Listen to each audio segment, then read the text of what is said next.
Talk about what the Farage. This is extraordinary.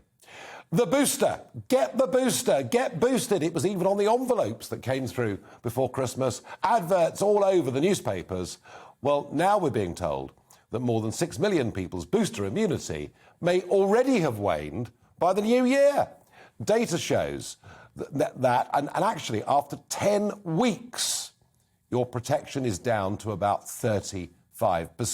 So guess what, folks? There's now going to be a fourth jab. And indeed, in Israel, one of the most heavily vaccinated countries in the world, already they are giving fourth doses to the over 60s.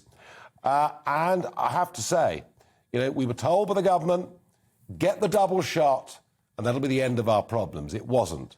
We were told by the government, get the booster, and we'll be fine against Omicron, and it's perfectly clear that it isn't. And I just wonder, come this time next year, what are we going to be on, the fifth or the sixth jab? This doesn't seem to be a vaccine in the way that a BCG was. 13 years old, you get the BCG, that's it. You don't catch tuberculosis at any point in your life. This is very different. And I wonder why. I wonder whether that's why. Only 56% of people so far have had the booster. There seems to be a big chunk of the population who've said, no, I've had the double vax. I'm not going to get the booster because this starts a process that may never end. We need to have a bigger debate around this, I think. Another what the Farage, I can't believe this. A mortgage lender, Habito, is letting home buyers borrow up to 7 times their income, well above the normal rate of, say, 4 to 5 times salary. Habito says it will give more people the opportunity to buy a property outside of their price range. This definitely revives debate about responsible lending practices. Actually, I'll tell you what it does. It takes us back to the bad old days, doesn't it? Lend people huge amounts of money, but do it at a time of low interest rates. And then when the rates go up, just repossess their properties. Some of us are old enough to have seen it all before.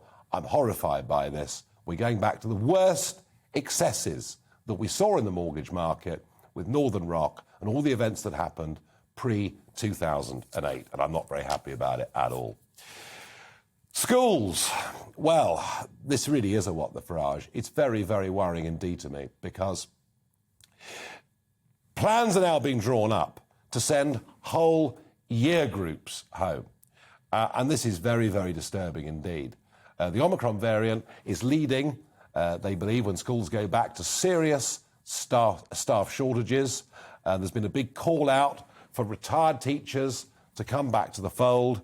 Lots have applied. How quickly they can be processed, I don't know. Why does this matter? Well, on average, a student, a boy or girl at school, goes to school for 190 days a year. And in Northern England, Northern Ireland, Scotland, already those youngsters have missed over 60 days of learning.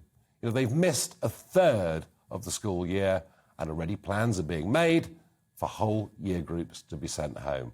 We've got to find a better way of doing this. This just isn't working. We can't, every time a new variant arrives, take away the opportunity for our youngsters to get the right kind of education.